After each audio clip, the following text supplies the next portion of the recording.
Malaquias capítulo 3, versículo 6.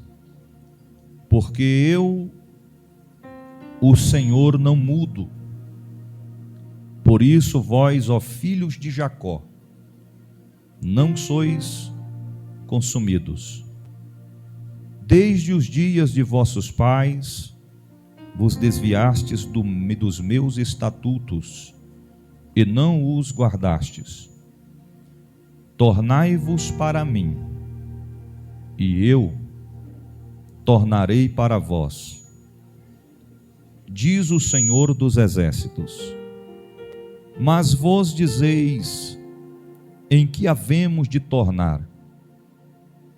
Roubará o homem a Deus? Todavia vós me roubais e dizeis: em que te roubamos? Nos dízimos e nas ofertas alçadas. Com maldição sois amaldiçoados, porque me roubais a mim, vós toda a nação. Trazei todos os dízimos à casa do tesouro, para que haja mantimento na minha casa, e depois fazei prova de mim, diz o Senhor dos Exércitos. Se eu não vos abrir as janelas do céu, e não derramar sobre vós uma bênção tal, que dela vos advenha maior abastança, e por causa de vós repreenderei o devorador, para que não vos consuma o fruto da terra, e a vide no campo não vos será estéril, diz o Senhor dos Exércitos. E todas as nações vos chamarão bem-aventurados, porque vós sereis uma terra deleitosa, diz o Senhor dos Exércitos. Amém? Senhor Deus e Pai, a tua palavra é a mesma. Passarão os céus e a terra, e as tuas palavras não hão de passar. Fala conosco nessa noite conforme tu queres. Blinda o nosso entendimento, a nossa mentalidade, e que nós possamos nos voltar a compreender a respeito do que tu queres, do que tu reservou para falar aos nossos corações nesta noite. E nós te louvamos e te engrandecemos. Amém. Podeis assentar.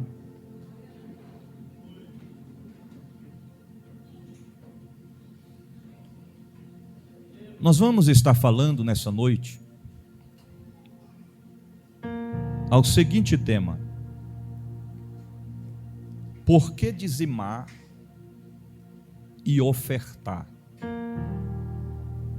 Vou repetir, o tema da mensagem desta noite é: por que dizimar e ofertar? Antes de nós aplicarmos o texto, esta passagem bíblica que nós lemos acerca de Malaquias 3, é preciso nós compreender, saber a respeito de quem, para quem Deus está falando estas palavras. Segundo a Bíblia, o povo que antecede esta época de Malaquias 3:10, os antecessores, a Bíblia nos diz que por conta de suas desobediências, por não seguirem os mandamentos, os ensinamentos de Deus, eles viveram em escravidão, debaixo de opressão na Babilônia. Isso acontecera no ano 586 antes de Cristo. E a Bíblia fala que esta escravidão, ela durou 70 anos. Foram 70 anos de sofrimento. 70 anos de opressão. Até que a Bíblia fala que no ano 516 antes de Cristo, o povo retorna a Jerusalém. Porém, suas casas, a cidade, estava devastada, destruída. Aí Deus levanta Neemias que vem para reconstruir, para erguer aquilo que foi derribado. Após esta geração, depois de Neemias, aí nós chegamos nos dias em que Malaquias está frisando neste texto. Por isso que o versículo 6, o Senhor começa dizendo assim: porque eu, quem está falando? O Senhor. Porque eu, o Senhor, não mudo. Então, o Senhor, Ele é o mesmo ontem, hoje e eternamente. Nós mudamos. Nós mudamos. Uns mudam para melhor, outros mudam para pior, mas o Senhor é o mesmo. Esta é a razão, foi o motivo pelo qual Deus não destruiu aquele povo, nem o anterior e nem o atual, o qual o texto está destacando. Por que Deus não destruiu? Porque a Bíblia diz que o Senhor, as suas misericórdias, são a causa de não sermos consumidos. As misericórdias do Senhor são limitadas, bispo? Não, a Bíblia diz bem claro: as misericórdias do Senhor não têm fim. Então, o que Deus estava querendo deste povo? Que eles reconhecessem os seus erros, que eles voltassem para Deus, para que Deus voltasse para ele.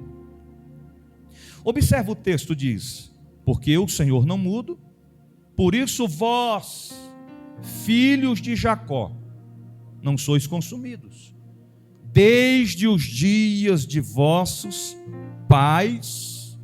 Lembra do que eu falei anteriormente? O povo que antecede, que antecedeu, seus descendentes, seus pais. Desde os dias de vossos pais, vos desviastes dos meus estatutos, e não os guardastes. Tornai-vos para mim, e eu tornarei para vós. Olha a paciência do Senhor, a não consumir o povo, e está convidando o povo agora a tornar para ele. Em outras palavras, eu estou dando a vocês uma nova oportunidade de um novo recomeço. Tornai-vos para mim, e eu tornarei para vós. Diz o Senhor. Quem está falando não é Paulo, não é Pedro, não é Isaías, não é Elias. Diz o Senhor dos exércitos. Mas vós dizem, ou dizes, em que havemos de tornar? Roubará o homem a Deus? Todavia vós me roubais e dizeis: em que te roubamos? Nos dízimos e nas ofertas. Quando você lê a escrita do texto, Deus está falando mais ou menos assim com ele, no linguajar mais amplo, para a gente entender melhor.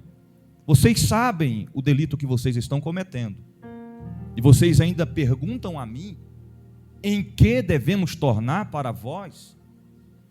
Aí ele responde: no dízimo e nas ofertas alçadas.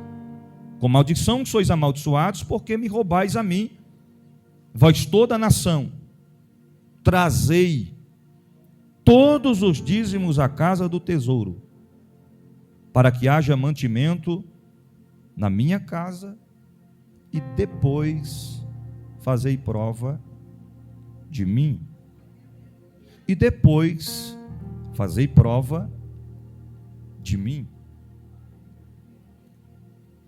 Eu já quero iniciar agora a aplicação do sermão desta noite, da mensagem desta noite, dizendo para você que a primeira coisa, grave isso, a primeira coisa que você precisa saber é que o principal adversário, principal adversário do homem e de suas ações é o diabo. Não adianta alguém dizer, fulano não gosta de mim, Beltrano não vai com a minha cara, ciclano não me suporta. Não é ele, não é ela. Ele e ela é apenas uma ferramenta que está sendo usada pelo diabo para ir contra você. Escute isso aqui. Mas o principal adversário do homem e de suas ações é o diabo. Ou seja, não existe alguém mais interessado. Interessado de quê, bispo? De que eu e você não sejamos dizimistas fiel da casa do Senhor. Agora, o bispo, o dízimo é obrigatório?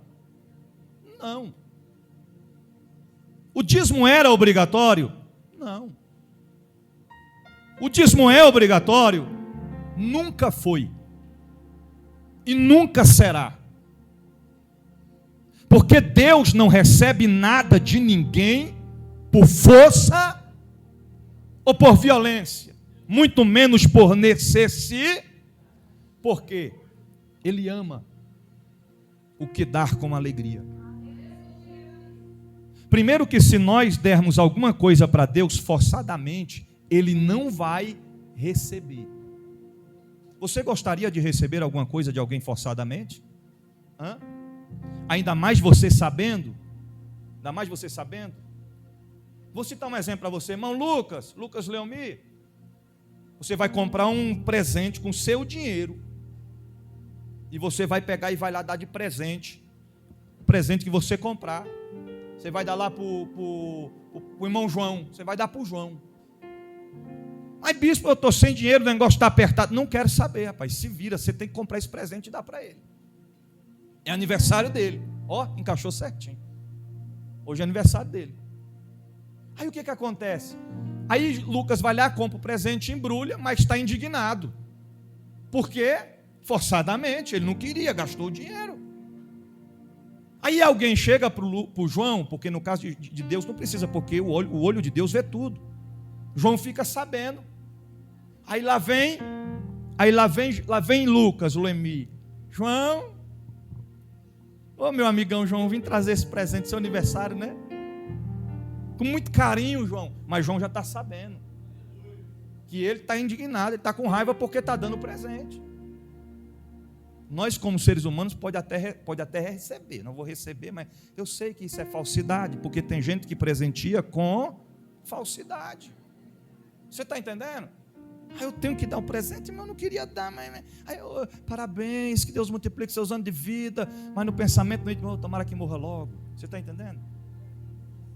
Eu não gostaria de receber nada de ninguém. Obrigado. Tudo que nós formos fazer para Deus, nós temos que fazer voluntariamente, com amor, com gratidão, com louvor e adoração a Deus. Aleluias. Então vamos lá, mas eu vou te explicar a profundidade disso aqui. Por que dizimar e ofertar? Lembra que eu falei que o inimigo do homem, o principal é o diabo, não somente do homem, mas de suas ações. Além de ser nosso inimigo, é inimigo de nossas ações.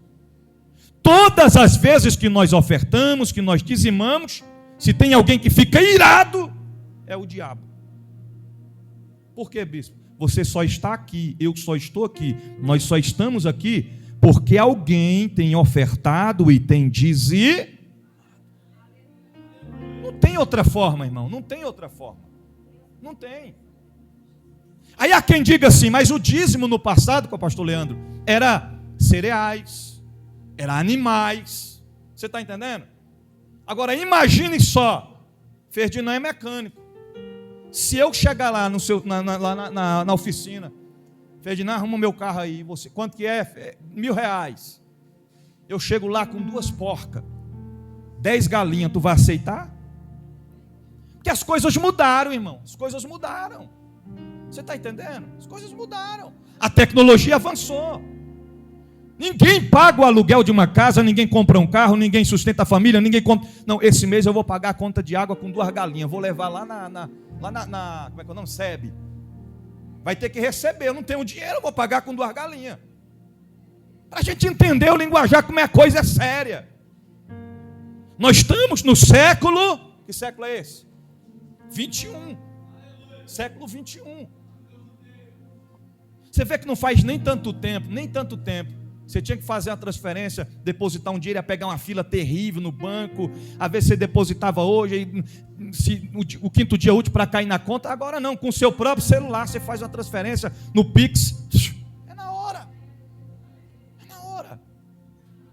Então, as nossas ações incomodam o diabo. E ele não quer de forma alguma que isso aconteça. O que o dízimo e a oferta faz, bispo? Sustenta a igreja. Mantém a igreja. Segundo, sustenta os pastores e obreiros que vivem da obra de Deus. Quem está me ouvindo, diga amém. Mas tem gente que parece que não gosta de ver o pastor bem. Os obreiros que vivem da obra bem. E às vezes fala, poxa, rapaz, eu vou dar um dízimo desse valor e vou dar dinheiro para homem. Você não está dando para homem, você está investindo na obra de Deus. Tem cantor do mundo que cobra 1 milhão para cantar em uma noite. E tem crente que vai para a rede social e ainda escreve lá, arrebenta bebê. Você sabe de quem eu estou falando? Estou falando porque eu vejo. Arrebenta bebê, eu queria estar lá, mas bebê. Ué. Às vezes o crente não tem coragem de cooperar com um pouquinho. Mas se o time de futebol jogar, ele paga o ingresso. É 300? Ele paga. E no dia de culto, ele ainda posta foto ainda lá com a camisa do time, lá na arquibancada, dizendo, estou aqui, gente, torcendo pelo meu timão. Assim. As nossas ações incomodam o inimigo. Terceiro, o dízimo e a oferta alimenta o rebanho. Como alimenta o rebanho? O que nós temos feito aqui nesta igreja, através da palavra, através dos cuidados pastoral, alimentar o rebanho. É o nosso dever, para isso Deus nos levantou. Quarto, contribui para o crescimento da obra de Deus. Quando nós cooperamos, quando nós contribuímos, a obra de Deus cresce. Quando deixamos de contribuir, a obra de Deus dá uma pausa. Porque eu volto a dizer, ninguém consegue fazer alguma coisa sem dinheiro, irmão. Não faz. Alguém vai ligar, mamãe, eu estou aqui, mamãe, com fome, tem como a senhora fazer um pix para mim almoçar? Não acontece isso? Acontece. Dinheiro. Agora vai tu chegar lá, na onde vem, no restaurante, chega lá no restaurante e fala, eu não concordo com o negócio de pagar para comer, porque tem gente que é assim, eu não concordo com o dízimo, eu não concordo com a oferta, mas usufrui. Eu fui numa pizzaria há 4 meses atrás com a bispa, sentei, comi, feliz da vida. Quando foi no final, aí lá vem a moça com papel, aqui está a conta. Falei, ok. Eu vi 2 valores. Tinha um valor X e tinha outro valor escrito bem assim, na cara de pau. 10%. Falei, Jeová, eu dou o dízimo lá na igreja, vou ter que dar o dízimo até na pizzaria. Porque o crente, quando ele é fiel, é assim, ele dá o dízimo, onde ele estiver, ele dá o dízimo. Aí eu chamei a moça, falei, como é que é esse negócio aqui? Ela falou, não, é porque esses 10% aqui vai para os garçons, para os atendentes. Mas só se o senhor quiser dar, tá bom? Aí eu pensei, vou dar nada, rapaz. Mas quando eu cheguei no caixa, eu olhei e pensei. Eu vi o trabalho, falei, rapaz, menina trabalhando, todo mundo se dedicando. É mais do que merecimento. Eu fui lá, peguei, dei o valor, paguei os 10%. E quando eu saí, falei para a bispa, meu bem, acabei de dar o dízimo aqui na pizzaria. Ué. Isso acontece com todos nós. Às vezes a pessoa não dizima na igreja, mas dizima na pizzaria. Dizima lá no hambúrguer. Que nós temos que cooperar, nós temos que contribuir voluntariamente. Então o dízimo coopera para o crescimento da obra. Aí a gente vê outras igrejas por aí, coisa linda. Você fala, rapaz, mas que aparelhagem de som, mas que instrumentos, mas que microfone, mas que estrutura, mas que coisa, mas olha, que coisa linda. É lindo, mas dá trabalho. Alguém semeou, alguém cooperou, alguém contribuiu para aquilo acontecer. Tudo exige um sacrifício. Bispo, o dízimo foi anulado? Não, nunca foi e nunca será. Bispo, o dízimo não é coisa da lei, querido. A Bíblia diz que Abrão deu o dízimo 400 anos antes da lei ser instituída. Antes. E olha que ele entregou o dízimo para Melquisedeque. Escute isso aqui. Você já pensou? A profundidade, a intimidade que Deus tinha com Abrão. Abraão entregar o dízimo para Melquisedeque, ele não estava preocupado para quem ele estava entregando, ele tinha no seu coração o conceito de manter a sua fidelidade, não importava o que fosse ser feito com o seu dízimo, mas ele sabia da responsabilidade a qual ele tinha. Que a gente tem que ser sincero, irmão, tem muita igreja por aí que não leva as coisas a sério, tem pastores por aí que não levam as coisas a sério. A igreja prospera, a igreja cresce, o povo sofre, e pastores por aí ficam ostentando em cima da cooperação, da contribuição dos irmãos. Mas quando nós conhecemos aonde nós congregamos, os pastores que nós temos, e nós fechamos as mãos para Deus, nós estamos negligenciando o nosso chamado, o nosso compromisso, o que nós temos que fazer. E a Bíblia diz em Gênesis 14, 20, depois você lê, que Abrão deu o dízimo de tudo. Está bem claro lá, deu o dízimo de tudo. Fidelidade não tem que ser pela metade, fidelidade tem que ser tudo. Se você ganha o valor X, é 10%, não é 3%, não é 2%, não é 1%, é 10%. Que mais? Na época também, antes da lei ser instituída, em Gênesis 28, versículo 20, versículo 22, Jacó prometeu dar o dízimo ao Senhor. Aí eu vi um camarada falando assim, mas Jacó barganhou com Deus. Porque ele disse assim, se o Senhor me guardar nesta viagem, cuidar de mim, me livrar, me proteger, eu darei o dízimo. Escute isso aqui. Preste atenção. E aí o que é que acontece? Quando a Bíblia fala em Malaquias 3,10, trazer os dízimos à casa do tesouro e depois fazer o quê? Prova de mim. Jacó fez prova com o Senhor. É claro que o correto mesmo é você dar antes, não dar depois, mas ele fez prova com o Senhor. Se eu chegar lá em paz, com a proteção sobre a minha vida, eu vou devolver o dízimo ao Senhor. Então faça prova com Deus. Se a sua vida não tem prosperado, não tem prosseguido, não tem sido abençoada da forma que você espera, e quem sabe por essa razão, por esse motivo, você não tem sido dizimista fiel, querido, não é por força, nem por violência, mas faça prova com Deus. Em 20 anos que eu prego, eu nunca vi alguém empobrecer porque começou a dizimar. Nunca vi. Alguém fala, rapaz, eu dei o dízimo e a coisa piorou, e rapaz, eu empobreci, comecei a perder. Nunca vi. Eu já vi em contrapartida. A vida encalhar de uma forma inexplicável. Porque, irmãos, escute uma coisa que eu vou te falar aqui. Não confunda as coisas. O dízimo, quando a Bíblia fala assim, depois que você dá, por vossa causa repreenderei o devorador. O devorador não é um demônio. O devorador não é o espírito das trevas. A Bíblia fala aqui a respeito de pestes, sobre as plantações. Agora, quando nós falamos a respeito dos dias de hoje, aí muitas coisas podem acontecer e trazer prejuízo a nós, quando não mantemos a fidelidade com Deus. Agora, porém, o ato de dizimar, de ofertar, não nos isenta de passarmos por lutas e provações. Porque tem gente que é assim, eu dizimei esse mês, mas estou passando uma luta, rapaz. Ô, luta. Querido, nós não estamos isentos das provações. O próprio Jesus disse, no mundo tereis aflições, mas tende bom ânimo. As provações não é para a nossa fraqueza, não é para o nosso fracasso, para a nossa derrota. É para que a glória de Deus, o poder de Deus se aperfeiçoe em nós. E nós reconhecemos que nós somos dependentes de Deus. Em Mateus capítulo 23, versículo 23, o próprio Jesus rebateu aos fariseus dizendo: ai de vós, escribas e fariseus, hipócritas, pois que dizimais a hortelã e o edro e o cominho e desprezai o mais importante da lei. Qual é os fatores mais importantes da lei? O juízo ou a justiça, a misericórdia e a fé.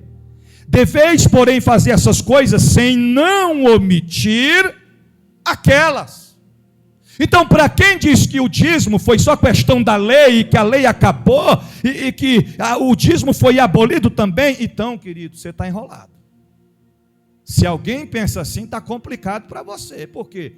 Porque aí você também tem que tirar fora a justiça, a misericórdia e a fé. E a própria Bíblia fala que Deus é justiça e não coopera com a injustiça. O que é certo, o que é errado. Segundo, a misericórdia do Senhor são a causa de não sermos. Sem misericórdia, acabou para nós. Acabou. Estamos fulminados diante de Deus. Sem a misericórdia de Deus, querido, o que esta geração, esta humanidade tem feito opostamente às leis de Deus, às ordenanças de Deus, não é coisa pequena. Já era caso de Deus ter exterminado a humanidade. E a fé? Sem fé é impossível. Eu não vou ter mais fé, porque a fé é os principais da lei. Eu não tenho fé. Então, querido, complicou para você. Não vai agradar a Deus nunca. Sem fé a gente não vence. Aleluias. Através da fé nós obtivemos da parte de Deus as coisas que nós ainda não vimos, não foram nítidas aos nossos olhos. Então, alguns aspectos. Por que dizimar? Primeiro, por que dizimar? Porque dízimo é um ato de gratidão a Deus. Quando eu dizimo, eu sou grato. Eu agradeço a Deus. Por quê? Por tudo que Ele tem feito na minha vida. Por me dar saúde, por me dar disposição, por ter me resgatado das trevas para a sua luz, por me sustentar, por guardar minha família, e por me dar a oportunidade de congregar, de cultuar, de adorar a Deus. Isso é gratidão. A Bíblia nos ensina a sermos gratos em tudo. Eu acho uma coisa muito, muito importante destacar aqui, é que nós, seres humanos, quando alguém age de ato de ingratidão com a gente, como é que a gente fica? A gente só vê os posts, as postagens. A ingratidão é uma praga. Aí eu fiz de tudo pelaquela pessoa e ela me decepcionou, ela me pagou com a ingratidão. A gente não gosta de sermos tratados com a ingratidão. Mas será que nós estamos sendo gratos a Deus com as nossas atitudes, com o nosso comportamento? Por que dizimar é um ato de gratidão a Deus? Olha o que o salmista diz no Salmo 116, versículo 12. Que darei eu ao Senhor por todos os benefícios que me tem feito? Que darei eu ao Senhor? Porque quando você ganha um presente de alguém, você fica pensando. Quando tem amigo secreto, é de R$20, não é? Por exemplo, se é de R$20, você fica pensando, rapaz, o que eu vou dar para ela? Porque tem gente que dá de 50, é de 20, mas ela te deu um de 50. Aí você fica, e agora como é que eu vou fazer? Eu conheço esse perfume aqui, não foi só R$50. Esse perfume que ela me deu é mais de R$100, e o amigo secreto é de 20. Aí você fica, o que eu vou dar para ela? Eu tenho que dar alguma coisa para ela. Ou então quando você recebe o presente de alguém, você fica logo preocupado. Eita, chegou o aniversário dela, ela me deu um presente. O que eu vou dar para ela? O que eu vou dar para ele? O que nós poderíamos dar ao Senhor por todos os benefícios que Ele nos tem feito, querido. Dízimo e oferta, se comparado ao que Deus tem feito em nossa vida, é nada. É nada. Nós estamos falando de 10%, nós não estamos falando de 90%. 90%, olhe para cá, Deus depositou sobre nós 10% é voluntariamente a obra dele, 10% não vai mudar a história de alguém se não contribuir. Vamos lá. Por que dizimar e ofertar? Porque dízimo é um ato de unidade. Diga-se para o seu irmão: dízimo é um ato de unidade. Agora eu vou te explicar a profundidade disso aqui. Olha aqui para mim.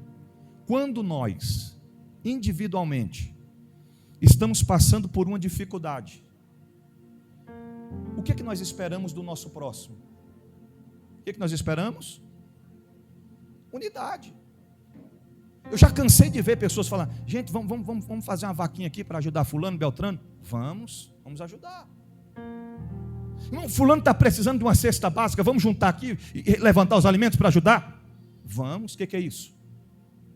Os irmãos estão me ouvindo? O que é isso? Unidade. Unidade. Irmão, o carro do irmão quebrou, vamos levantar aí um valor, vamos ajudar ele a arrumar o carro dele. O que é isso? Unidade. O bispo fulano ali, aconteceu um negócio e nós precisamos ajudar. Isso é o quê? Unidade. Nós queremos unidade. E quando alguém não age de unidade com a gente fica até chateado às vezes. Fulano não me ajudou. Tive que me virar sozinho. Você está entendendo? Dizimar é um ato de unidade. Salmo 133, versículo 1 diz assim: ó quão bom e quão suave é que os irmãos vivam em união. Então, quando nós dizimamos, nós estamos fazendo o quê? Unidade. Unidade para quê? Para manter a obra. O que é que o irmão Jefferson está fazendo ali? O que é que ele está fazendo? Ele está bebendo água. Por que ele está bebendo água ali? Porque a conta de água foi paga.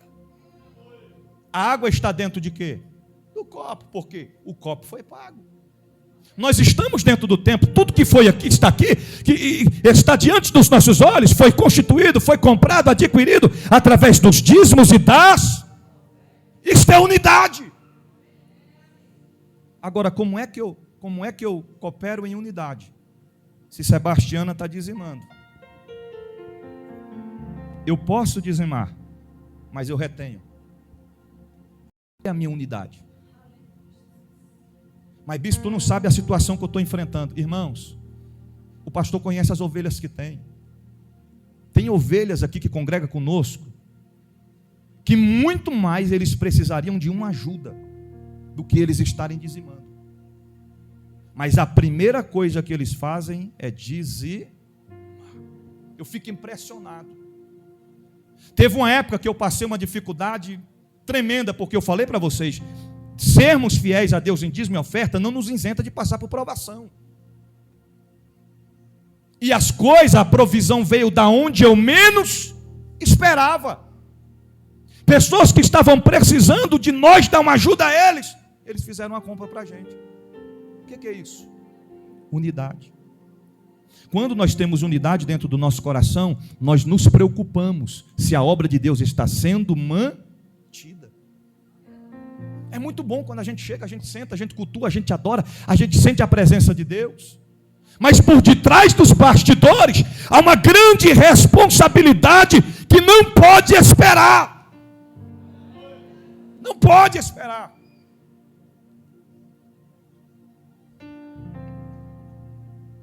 Terceiro lugar, dizimar é um ato de obediência a Deus. Atos capítulo 5, versículo 29 diz: porém, respondendo Pedro e os apóstolos disseram: mais importante obedecer a Deus do que aos homens. Tem muita gente que não quer dizimar, parou de dizimar, deixou de dizimar, não concorda de dizimar, porque estão apegadas a ensinamentos na internet, de homens que não têm vida no altar, que não têm conhecimento bíblico, que não sabem o que é o real valor da necessidade de manter uma igreja, o real valor de uma alma. A Bíblia fala que uma alma vale mais do que o mundo inteiro. Quantas almas foram ganhadas dentro das igrejas, resgatadas das trevas para as suas luzes. Por quê? Porque alguém semeou, alguém cooperou, alguém contribuiu para que aquelas portas estivessem e mantessem abertas. Eu estava vendo um noticiário essa semana, isso frisou muito o meu coração a respeito disso. Uma reportagem falando a respeito dos templos religiosos que fecharam muitas, centenas e centenas de igrejas fecharam durante a pandemia. Quem ganhou com isso? Quem ganhou, irmão? O diabo. O inferno ganhou com isso. Às vezes a gente até não entende, porque tem pastor que é assim, se abrir uma igreja do lado da igreja onde ele pastoreia, ele fica indignado. Mas não pode tanto lugar, irmão. Melhor uma igreja do lado da outra do que um bar do lado da igreja. Melhor uma igreja do lado da outra do que uma boate do lado da igreja. Então, quando uma igreja se fecha, a gente não pode ficar alegre. É tristeza. Que ali vidas poderiam ter tido um encontro com Deus. Eu já estou partindo para a conclusão. Então, o que nós temos que fazer? Obedecer a Deus. Obedecer a Deus. Além da palavra, toda a igreja, ela tem um estatuto. E acoplado a este estatuto está lá, que nós temos o dever de sermos dizimistas fiéis da casa do Senhor, para que a obra de Deus seja mantida. Se eu não faço conforme o estatuto, eu estou sendo desobediente. Existe uma denominação, não vou citar o nome, não é meu objetivo expor, mas lá eles não dizimam. Vocês sabem qual é a denominação que eu estou falando. Lá eles não dizimam. É o estatuto deles.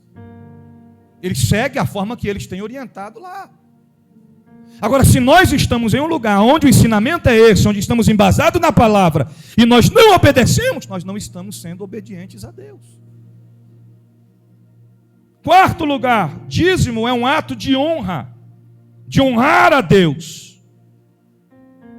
Provérbios 3, versos 9 e 10, diz: honra o Senhor com os teus bens, e com as primícias de toda a tua renda, ou de todos os teus bens.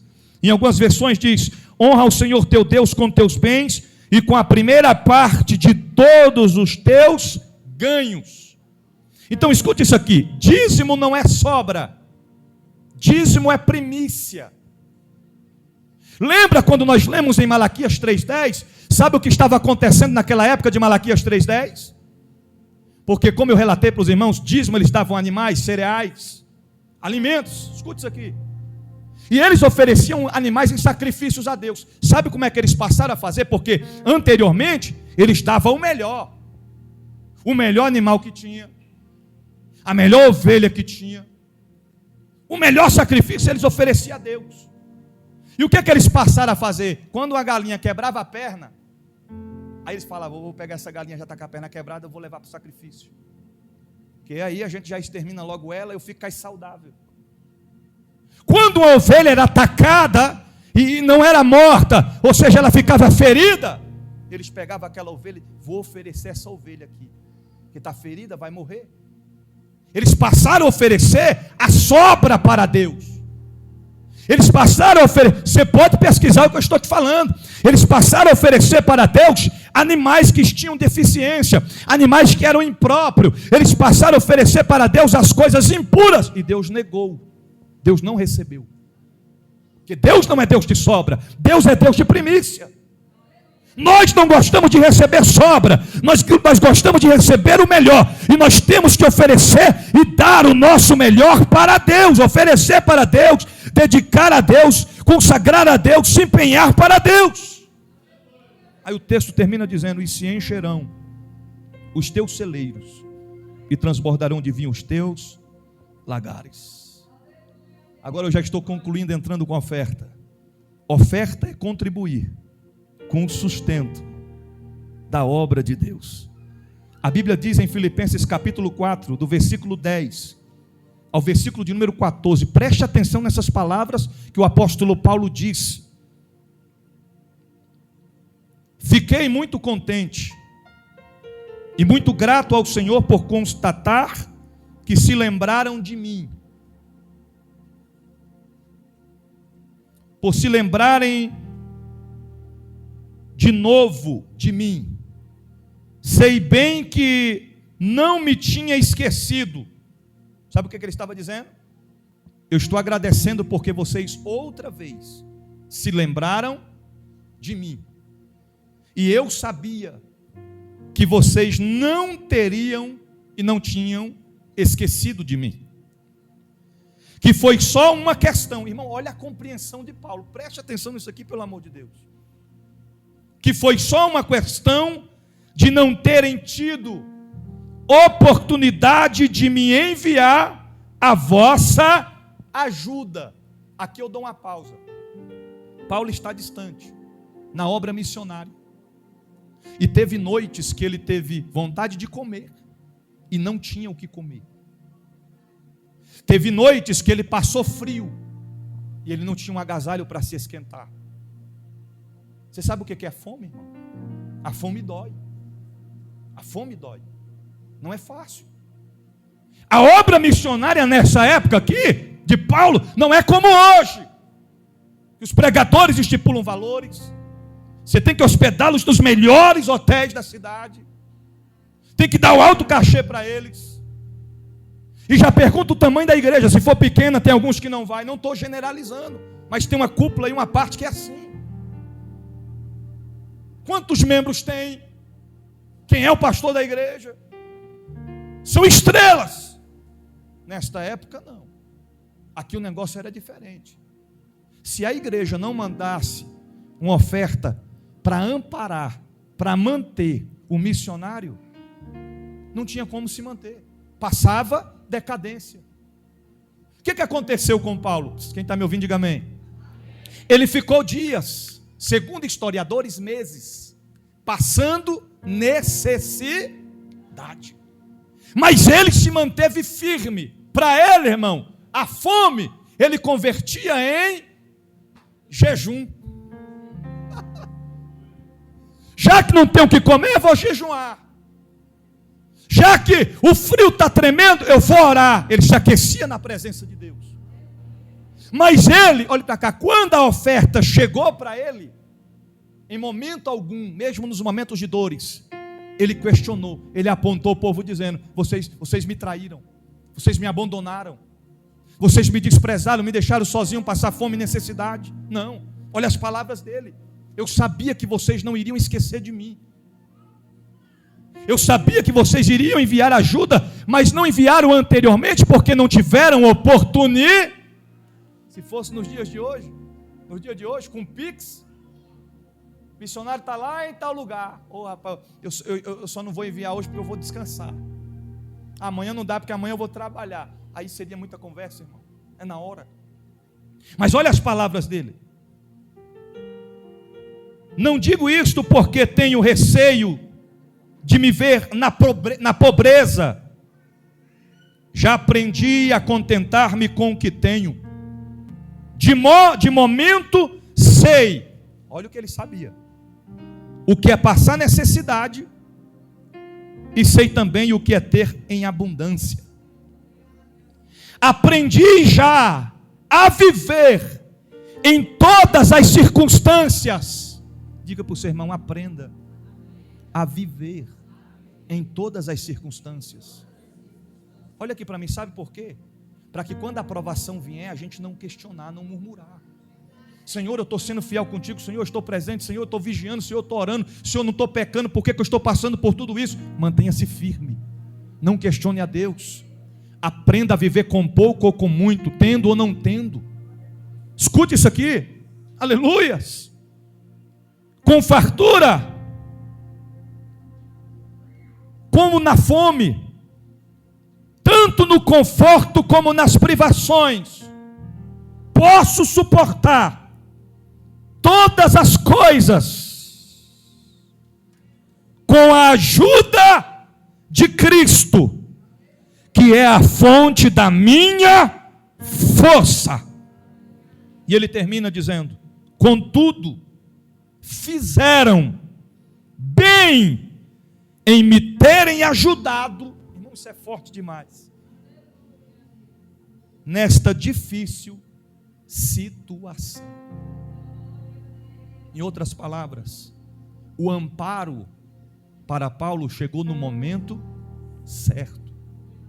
No momento da dor, no momento da dificuldade, no momento da escassez. Agora imagine só, se aquele povo dissesse assim: nós não vamos contribuir, as coisas estão difíceis para nós não vamos cooperar. Paulo havia morrido, porque nós temos limites, nós somos limitados, não somos seres humanos. Ele suportou até onde ele pôde suportar, mas a provisão chegou para socorrê-lo. Irmão, entenda isso aqui: dízimo e oferta vão além do que nós podemos pensar e imaginar. A primeira mudança que tem que fluir em nós é o nosso coração.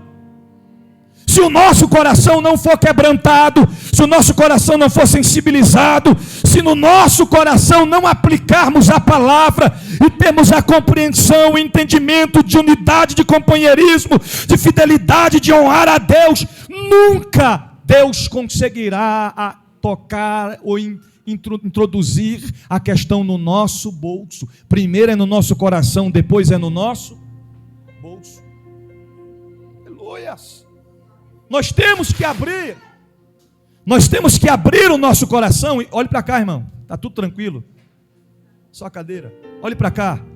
Nós temos que entender e compreender que todos nós, quem está me ouvindo diga amém. Todos nós temos uma responsabilidade de manter a obra do Senhor. Diga assim para o seu irmão: um dia Deus pode. Olha para ele, irmão. Diga: um dia Deus pode te fazer pastorear. Ele estava esperando prosperar. Aí eu sei que ele pode tem uns que falam assim: está repreendido. Irmão, olhe para cá, quando a gente passa a pastorear, a gente sabe o real valor do mantimento, do que é manter a obra do Senhor Jesus na terra. Não é fácil. Tem momentos, olhe para cá, que você está sorrindo e o líder está o quê? Sorrindo também, só que chorando por dentro.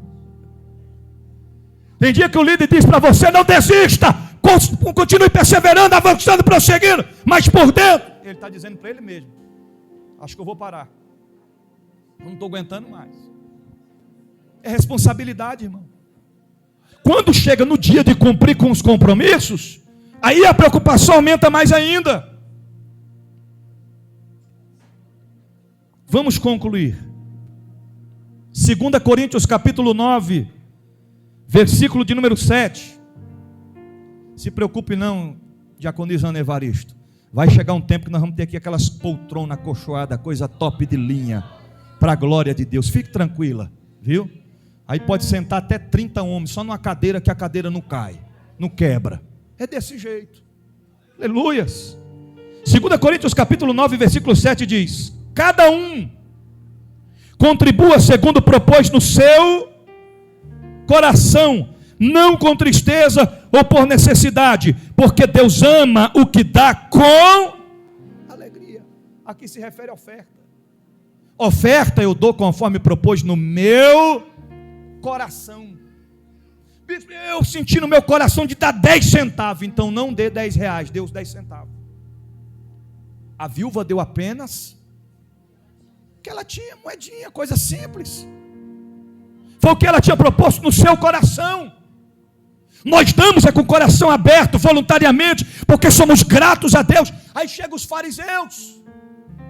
Eu já falei isso aqui outra hora. Se fosse nos dias de hoje, ele chegava lá e dizia: passa o cartão aí, quanto é que é? Não importa quanto é o cartão aqui, é ilimitado, mas passa aí 20 mil aí. Se fosse nos dias de hoje, eu faço o Pix agora aí, é de 10 mil aí nesse negócio aí. Porque eles cooperavam para mostrar que cooperavam. A viúva não, ela deu de todo o seu sustento. Ela deu de coração, de alma e espírito. E se atentou, chamou a atenção de Deus para o ato que ela fez na presença do Deus eterno. Aleluias. Aleluias. Vamos concluir.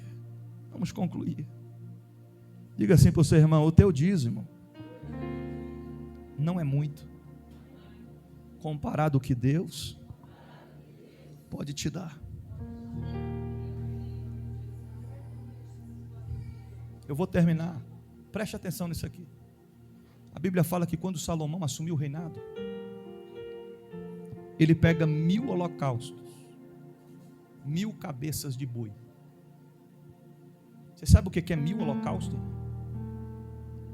Alguém aqui tem condição de comprar uma vaca hoje? Alguém tem? Comprar uma vaquinha? Hã? Ou a gente passa assim, vai no mercado e fica assim, olhando no freezer. Lá em casa. E fica por ali. E o açougueiro pergunta: como é que é? Quantos quilos você vai querer o quê? Não. Estou só olhando. Né? Para você entender a profundidade do negócio, como é que é. Então você chega lá, o camarada está lá, mano, do teu lado, o ímpio, está lá do teu lado, diz assim: corta aí para mim aí o quê? 30 quilos de picanha aí. E tu do lado. Vou falar tu não, então vão pensar que eu estou falando de alguém. E eu do lado. Transfere para mim e eu do lado. Aí quando terminar o açougueiro: e tu vai querer quantos quilos de picanha? Não é picanha não. Corta aí para mim meio quilo de acém. Você está entendendo? É caro, irmão. Tem preço. Tem preço.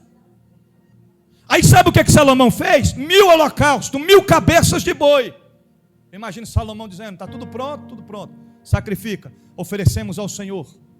Quando terminou de oferecer, imagine Salomão, rebentei. 1000. Ninguém ofereceu uma quantidade como esta. Tudo ao Senhor. Foi para o palácio.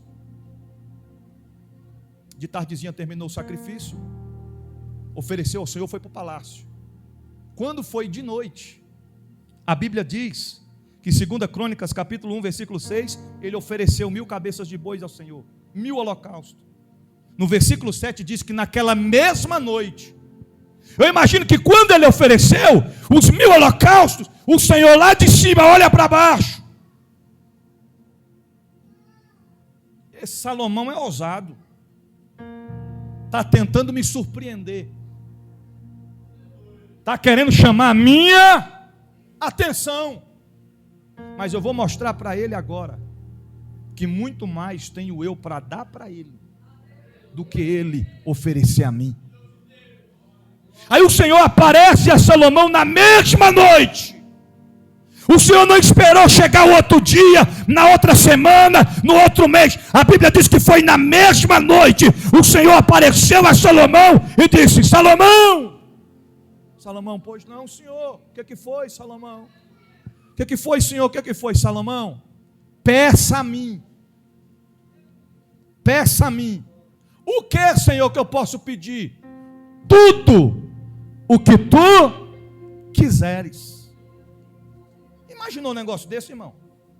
Se Salomão dissesse: eu quero 1 milhão de cabeças de boi, Deus daria para ele. Deus ofereceu para ele a pedir tudo que ele queria. Salomão usou de sabedoria que não veio dele, de Deus, mas ele não pediu ouro, não pediu riqueza, não pediu bens. Ele pediu ao Senhor apenas sabedoria e conhecimento que viesse do alto do Senhor. E através deste conhecimento e desta sabedoria, Deus o tornou um dos homens mais prósperos da face da terra. De maneira que o que ele tinha espantava muita gente. Mas antes de tudo isso, começou aonde? Começou na atitude de Salomão, de oferecer a Deus o melhor que ele poderia oferecer. Quando nós abrimos o coração para Deus, para a obra de Deus, Ele cuida de todos os detalhes da nossa vida. Não podemos comer a semente que Deus a nós proporcionou. Semente não se come, semente se planta. E quanto mais você planta, mais você colhe. A Bíblia diz em Gênesis 26:12: semeou Isaac naquela terra e colheu naquela mesma terra e naquele mesmo ano 100 medidas, porque o Senhor o abençoava, enriqueceu-se o varão, prosperou e possuía ovelhas e bois e grande número de servos, de maneira que os filisteus lhe tinham inveja, porque Isaque sabia da importância de semear e de lançar a sua semente em terra fértil. Se coloca de pé em nome de Jesus.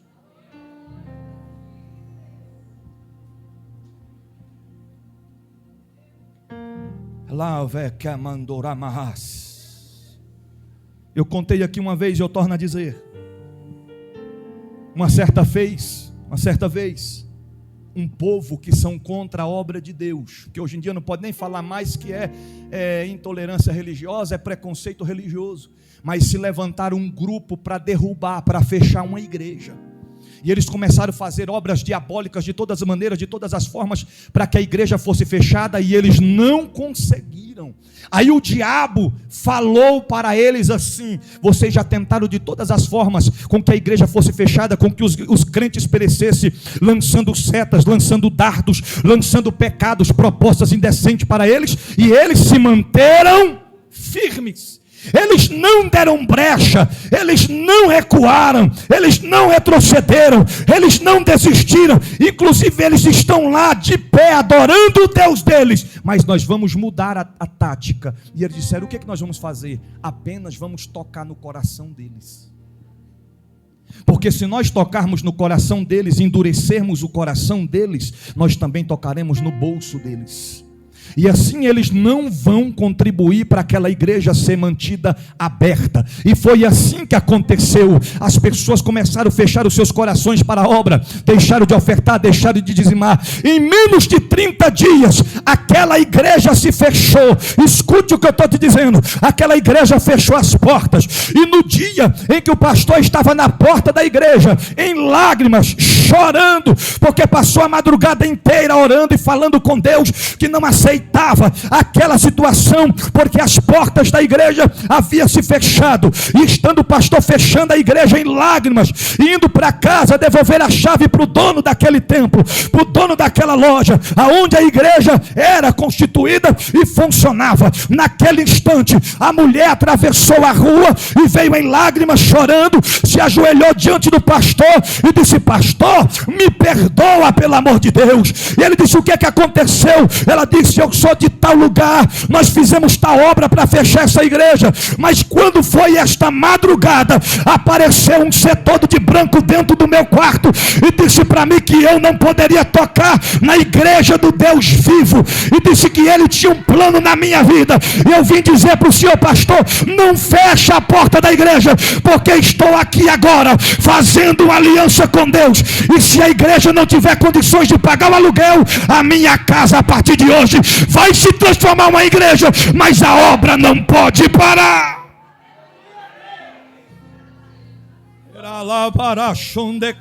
Me acompanha, filho. Eleve Arabaia Sui, levante as mãos para o céu agora. Eu sei que estamos falando a respeito de dízimo, a respeito de oferta. Irmão, falar a respeito de dinheiro não é fácil, mexe no coração e no ego de muita gente, mas através desta palavra, Deus está restaurando a estrutura espiritual de alguém. Está dizendo: você é cooperador, mantenedor da obra. Esta obra está de pé por tua causa. Você faz parte desta história. Eu quero dizer para alguém que, se por acaso, por algum momento, parou de cooperar, de contribuir, Deus está te dando a oportunidade, dizendo nessa noite: não é por obrigação, você não é obrigado, é voluntariamente. Abre o teu coração e ajude a sustentar a minha casa, diz o Deus da Bíblia.